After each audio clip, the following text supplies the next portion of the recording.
By quill and by charm, my medieval mavens. Welcome back to Queen's Court Gossip, the only medieval tea party where the armor's hot, airs are tragic, and your future king might drop dead before his coronation cake gets baked. I'm your battlefield bard and gossip grenadier, and today we're turning our gaze to a man who fought like a lion, ruled like a prince, and died like a ghost. That's right, Edward the Black Prince is stepping into the gossip arena, and trust me, he brings the full Game of Thrones fantasy.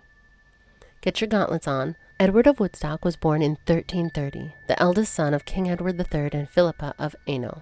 From the moment his royal swaddling clothes hit the cradle, everyone knew this boy was destined to rule. He was named after his father and grandfather, but his nickname, that came later. Some say the Black Prince referred to his armor. Others whisper it was because of the terror he struck into the hearts of his enemies, or the dark turn his reputation took later on. But young Edward, he was every inch the Plantagenet heir. Strong, clever, ridiculously good-looking for medieval standards, and ready to make France kneel. Let's be clear, Edward didn't have a childhood so much as a training montage. By 16, he was commanding troops in the 100 Years' War, a spicy little squabble between England and France over who got to wear the French crown. In 1346, our boy was a beast. Amid chaos and arrows, Edward led the English forces to one of the most famous victories in medieval history. Did he flinch? No. Did he shine? Yes. Did his dad let him take credit? You bet. The Black Prince became a legend overnight. He followed up with the Battle of Poitiers in 1356, where he captured the French king, John II, as in, oops, we got your monarch. He marched him back to London like a prized pet. The ransom? Astronomical. France was humiliated. England? Ecstatic. And Edward? Untouchable. But for all that battlefield glam, cracks were forming beneath the armor. Edward was made the Prince of Aquitaine and set up court in Bordeaux, a medieval Beverly Hills, dripping with chivalry and wine. But ruling a foreign territory? Not the same as crushing it in battle. The locals hated the taxes, the nobility hated his style, and when Edward backed the wrong side in a local dispute, he torched the place, literally.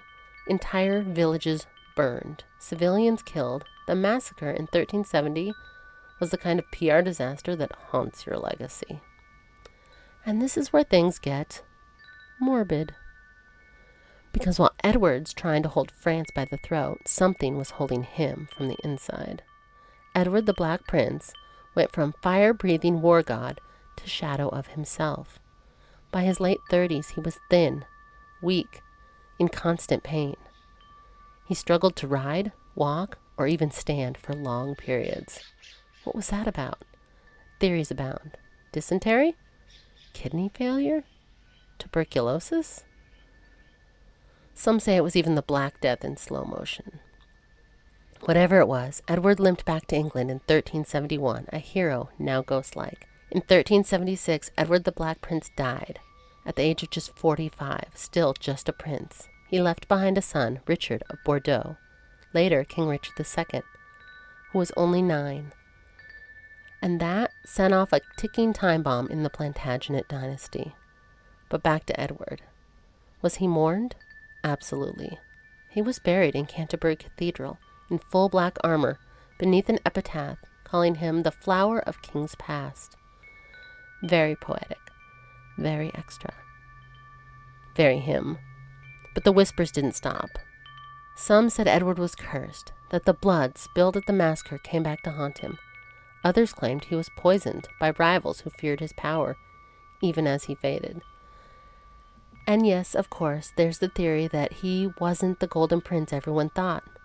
That behind the battlefield glory was a man hungry for legacy and reckless in his decisions, and blind to the cost of empire. So what do we make of Edward the Black Prince? Was he the perfect heir whose body betrayed him? The chivalric ideal turned war criminal? The hero England needed but never got to crown? He was all of it, and more.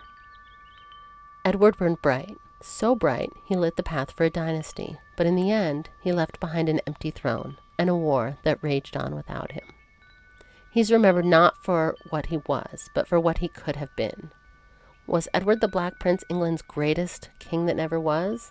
Or just another medieval heartthrob undone by ego and illness? You can share your juiciest royal gossip with me at longlivethequeenpodcast@gmail.com. Slide into my DMs on Instagram or Facebook at longlivethequeenpodcast, or join the Royal Court on Patreon for extended episodes and bonus content. Until next time, stay sharp, stay scandalous, and stay crowned.